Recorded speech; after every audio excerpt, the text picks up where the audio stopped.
All right, let's jump right in. For as long as most of us can remember, there's been this one big assumption in medical research. If you want to understand a human disease, you start with a mouse. But what if that core idea, the very foundation of thousands upon thousands of studies, is, well, just not right? Today, we're going to look at why the jump from a mouse cage to a human patient is less of a step and more of a massive, colossal leap of faith. It's a puzzle that costs billions of dollars, and way more importantly, it costs people hope. A brand new drug looks like an absolute miracle in the lab. It crushes it in all the animal tests, but then it gets to human trials, and it just completely falls apart. It's heartbreaking. So what is going on? What are we missing? I mean, think about it. When you picture a big medical discovery, what do you see? Probably a scientist, a lab coat, and yeah, some mice. They are the little furry workhorses of modern medicine. They're just everywhere. The go-to, the default, the first step for tackling pretty much all of humanity's worst diseases. But here is where reality hits, and it hits hard. Get this. In cancer research, the number of drugs that look amazing in animal models and then actually go on to work in humans is less than 8%. Let that sink in for a second. That means there's a 92% failure rate. We're not talking about a small discrepancy here. We're talking about a fundamental, massive disconnect. Okay, so if the track record is, well, that bad, why are we so obsessed with mice? If they're not great predictors, why are they in every lab? Well, the truth is, the answer has a lot less to do with perfect science and a lot more to do with pure practicality. So when you actually look at the reasons, it's kind of shocking. It's not about being the perfect biological match. It's because they're easy to get, we already have all the cages and the food setups for them, they're cheap, and let's be honest, it's just convenient. We use them because we've always used them.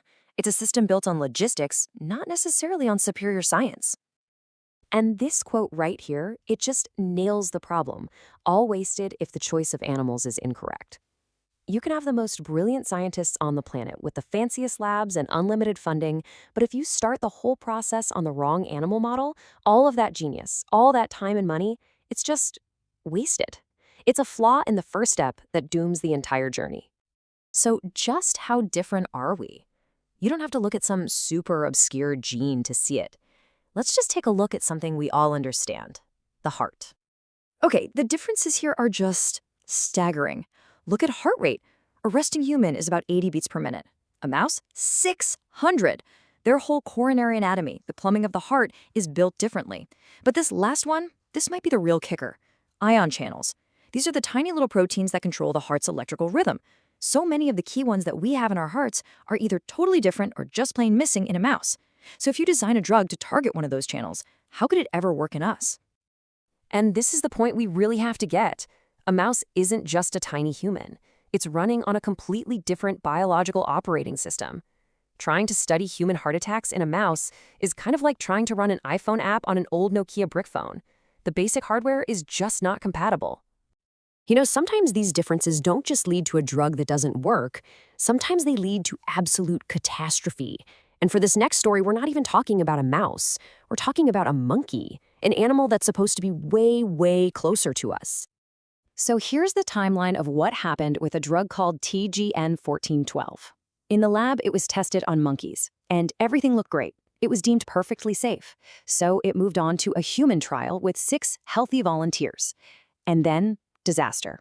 Within just a few hours, all 6 of them were in the ICU fighting for their lives. Their immune systems had gone into overdrive, a condition called a cytokine storm, and their organs were shutting down. So what on earth went wrong? After all the investigations, it all came down to one tiny, almost invisible biological difference.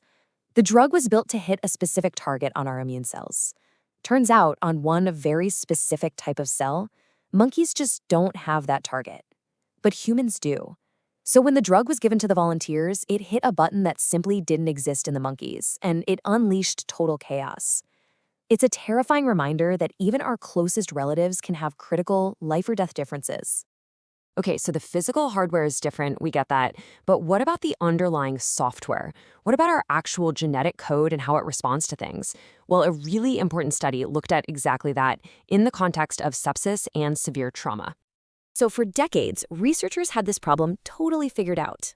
In mice, they had found over 150 different drugs that could successfully treat sepsis-like conditions in mice. 150. But when they tried those drugs in humans, not a single one worked. Every single one failed. That's not just a run of bad luck. That's a sign that the entire model is broken.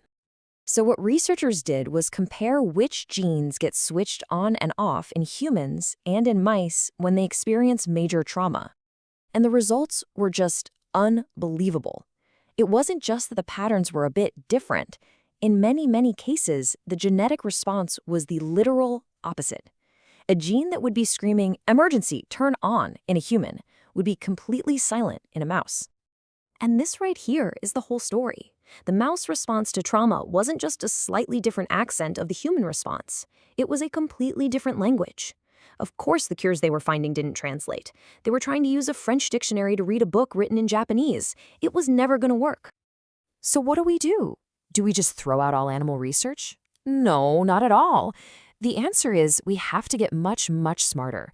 We need to move away from this one-mouse-fits-all idea and start thinking more like a master craftsman, picking exactly the right tool for a very specific job. So what makes a model a good model? It's really got to pass a 3-point inspection. First, does the animal even look like it has the same disease we do? Second, and this is the big one we just talked about, is the disease happening for the same reasons on a deep molecular level? And third, the ultimate reality check, does the model get better when you give it drugs we already know work on people? If it can't even do that, how can we trust it to predict new drugs? And this is probably the biggest takeaway of all. We need to stop asking which animal is the most like a human, and instead start asking which living system, no matter how weird or simple, is the absolute best one to answer this one very specific question I have. Sometimes the best answer isn't a mammal at all. And history proves this works. So many of the greatest discoveries in biology came from the most unlikely creatures. We figured out DNA and got the game-changing CRISPR technology from studying bacteria. We learned the secrets of how our own cells divide from looking at simple baker's yeast. We figured out how cells are supposed to die, a process that goes wrong in cancer, by studying a tiny see-through worm. In every single one of those cases, it was the perfect tool for that one specific job. So where does this leave us? The path forward isn't about finding one perfect animal to replace the mouse. It's about a whole new way of thinking. It's about accepting that every model is flawed, but that every model can also be incredibly useful.